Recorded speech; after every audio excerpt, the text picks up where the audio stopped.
శోధనలో శ్రమలను నీ భారం ఆయన మీద వేయగలిగితే దేవుడు చెప్పినాడు, మీ భారం యెహోవా మీద మోపము, ఆయనే నిన్ను ఆదుకొనును. నీ భారం నువ్వు మోస్తే ఫలితం లేదు. నీ భారం ఆయన మీద మోపు. నీ కొరకు చింతించేవాడు, నీ కొరకు ఏడ్చేవాడు ఒక ఆయన ఉన్నాడు, ఆయన నడిపించేవాడు. నువ్వు వెళ్ళి ఆయన దగ్గర కూర్చొని కన్నీరు కాదు, అబ్రహాములాగా ప్రార్థించేసినాడు. దేవుడు వచ్చినాడు. ఏమన్నాడు తెలిసిన, నా యజమానులారా దయచేసి నేను చేసే విందును ఆరగించి వెళ్ళండి. ఇంట్లోకి రండి, నేను చేసే విందుని ఆరగించి వెళ్ళండి. హృదయపు వాకిట నిలబడి తట్టుచుండగా ఎవడు తలుపు తీనో వానితో నేను నాతో అతను కూడి భోజనము చేయదు. ఎక్కడున్నాడు ఇప్పుడు అబ్రహాము? శ్రమలో ఉండి ప్రార్థన చేసి దేవుని కొరకు కనిపెట్టినప్పుడు దేవుడు వచ్చి అబ్రహాం ఇంట్లో భోజనం చేస్తున్నాడు. అబ్రహాం ఇంట్లో భోజనం చేస్తే ఏమన్నాడు తెలుస్తున్నా, వచ్చి ఈ సమయంలో శారా గర్భవతి అవుతుంది. ఎంత గొప్ప బాధ్యత ప్రేసులరా. శారా నవ్వుతుంది, నేను పెద్దలని ముసలమ్మని. సరే, ముసలైనాక పిల్లలు కంటం అనేది మనకు మంచిది కాదు. వాస్తవంగా చెప్పండి ఏంటంటే వాళ్ళు పెద్దవాళ్ళు, మన పెద్దలు వినక, అందుకని ఎవరి కాలంలో బిడ్డలు ఇవ్వాలి. అయితే నేను ఒకటి అడుగుతున్నాను, ప్రభా శారమ్మని ముసలితనంలో జ్ఞాపకం చేస్తున్నావు, కానీ తగ్గిన వాళ్ళని మీరు ఇస్సాకు భార్యని వీళ్ళందరినీ జ్ఞాపకం చేసుకుని బిడ్డలు చాలాగా మాకు కూడా మా కోరిక నెరవేర్చు. ఎందుకు చూస్తున్నా, మేము పనికిమాలిన వారమే కానీ మమ్మల్ని ప్రేమించి రక్షించుకున్నారు. మీరేమడిగితే మేమేమడిగితే అది ఇస్తానన్నారు. మా తండ్రి మీరు మాకు కావాలి. ఇది ప్లేసులరా అడగటానికి చేతనైతే, విశ్వాసం స్థిరపరచగలిగితే నీకు కావలసినవన్నీ ఇవ్వగలిగిన దేవుడు ఆయన. బిడ్డలు ఇస్తాడు, ఆస్తి ఇస్తాడు, ఔషధం ఇస్తాడు, ఘనత ఇస్తాడు, పేరు ప్రఖ్యాతులు ఇస్తాడు, నీతిని ఇస్తాడు, నిత్య జీవనకు వారసులుగా చేస్తాడు.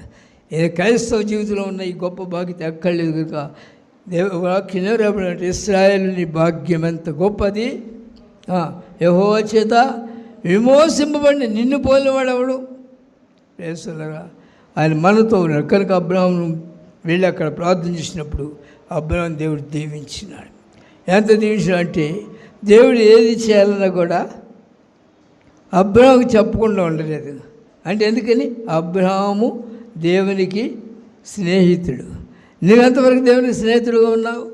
నీ విషయాన్ని స్నేహితుడు ఏం చేస్తాడు? స్నేహితుడు ఇద్దరు కూడా చెప్పగలరా? మీకు స్నేహితులు ఉన్నారా? అందుకని లోకంలో ఒక సామెత ఉంది, నీ స్నేహితుడు కూడా చెప్పు, ఆ తర్వాత నీ సంగతి నేను చెబుతా అన్నాడు.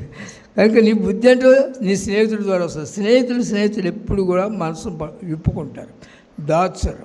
కనుక దేవునికి అబ్రహాం స్నేహితుడు ఉన్నప్పుడు అబ్రహాం చేసిన దేవుడు చేసినంత అబ్రహాం చెబుతున్నాడు. అబ్రహాం దేవుని కొరకు కనిపెట్టినాడు, నీతిగా జీవిస్తూ ఆయన మీద విశ్వాసించినాడు. ఇది నేర్చుకున్న ఏ మనుషులు సిగ్గుపడి లోకంలో ఎక్కడ దేవుడు విడిచిపెట్టాడు. తండ్రి కుమారత్వం ఇస్తున్నాడు. ఈ కుమారత్వాన్ని పోగొట్టుకోకూడదు. కుమారత్వాన్ని దేవుడు తీసివేయడు, తండ్రి తీసివేయడు, నెట్టివేయడు, బ్రతిమలాడాడు. అయ్యో వెళ్ళవద్దు, నేను నీ కొరకు అనేకం సంపాదించి నీ క్షేమం చూస్తున్నాను, వెళ్ళవద్దు దయచేసి. కానీ తృణీకరించి వెళ్ళినాడు. తృణీకరించి వెళ్ళినందువల్ల మేలు పొందినడా? దేవుని వాక్యమును తృణీకరించి దేవుని వాక్యముకు లోబడడం వల్లనే ప్రియ సహోదరి సహోదరుడా నీ క్షేమం ఎలా వస్తుంది? అయినా సరే వెళ్ళినా సరే రమ్మాలోచున్నాడు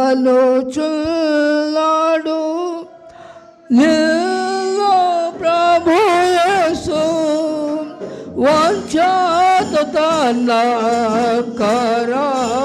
చాపి రమ్మనొచ్చున్నాడు. తిరిగి రమ్మంటున్నాడు. ప్రేసులు వదిలిపెట్టు, భ్రష్టులైన బిడ్డలారా తిరిగి రండి. ఎక్కడి నుంచి పెట్టినాడు? ప్రేసులరా.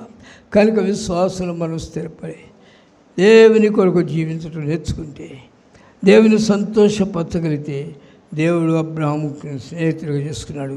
అబ్రహాం సంతానాన్ని దేవుడు ఆశీర్వదించినాడు. ప్రేసులరా, అలాగా మనల్ని కూడా దేవుడు దీవించాలని కోరుకున్నాడు. కుమారులుగా సేకరించాలని ఆశించినాడు. అయితే త్రోసివేయడు. కుమారుడు తప్పు చేస్తాడు, అవన్నీ త్రోసివేస్తారా? నా తండ్రి ఎంత ప్రేమ గలవాడు, దేవుడు ఎంత ప్రేమ గలవాడు.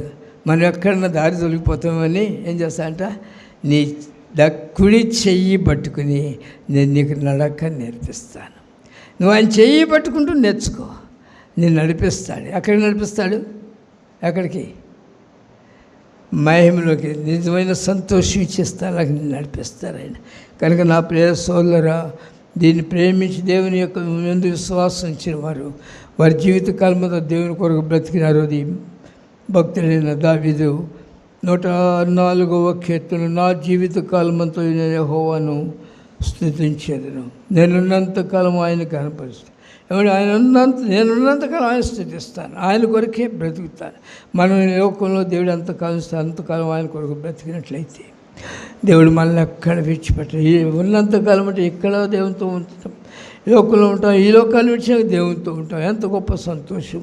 కనుక ప్రేసోదరుడా, ఏ మనిషి అయితే దేవుని వైపు చూస్తాడు. కనుక ఆయన అన్నారు, ఎక్కడ మీకు సంతోషం లేదు, ఎక్కడ మీకు మేలు లేదు, కానీ భూ దిగంతముల నివాసులారా నా వైపు చూసి రక్షణ పొంది, నేనే దేవుడను, నేను తప్ప వేరొక దేవుడు లేడు నీకు, నేను తప్ప వేరొక ఏది నిన్ను క్షేమస్థితిలో ఉంచేది లేదు, నేను నిన్ను క్షేమంగా ఉంచగలను. ప్రియ సోదరా, కనుక మనము దినదినము మెళుకోవండి, ప్రార్థన చేస్తూ దేవుడిచ్చిన రక్షణ కాపాడుకుంటూ ఆయన సంతోషపరిచే వరకు ఉండాలి. ఆయన సంతోషపరచాలంటే అబ్రహాం ఎన్నో శోధనలు శ్రమలు, అంతేనా? అబ్రహాం తర్వాత వచ్చారు, డానియేలు వచ్చాడు, యోసేపు వచ్చాడు, షడ్రక్ మేషక్ అబేద్నెగోలు వచ్చారు, శాస్త్రి సింగ్ గారు, భగత్ సింగ్ గారు, పిన్ని గారు, ఫ్రాన్సిస్ గారు, వీళ్ళందరూ ఈ తరంలో వాళ్ళే. వీళ్ళు అంతకుముందు వాళ్ళు ఉన్నారు. వీళ్ళందరూ వచ్చారు దేవుని కొరకు, అన్ని విడిచిపెట్టి వచ్చారు. ఎంతమందికి మేలుకరంగా జీవించినారు. మన ఏదో ఒక మాట వింటున్నాను నేను, భగత్ సింగ్ గారి జీవిత చరిత్రలో.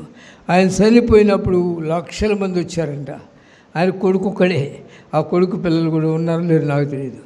ఆయన ఆత్మస్థానంగా ఎంతమంది ఆయన బర్యలు చేయడానికి వచ్చినప్పుడు లక్షల జనం వచ్చారంట. వాళ్ళు ఆడటం కాదు, సృష్టి ఏడ్చింది. నిలబడి దేవుడు ఎంత సంతోషపడతాడు. కనుక నా ప్రియ సోదరా, కుమారత్వాన్ని ఇవ్వటానికి నేను నేర్పరచుకున్నాడు. కుమారుడు తండ్రి ఒళ్ళో కూర్చుంటాడు, ఆయన ఉన్న సింహాసనంలో ఉంటావు. అంతకంటే గొప్ప బాధ్యత లేదు.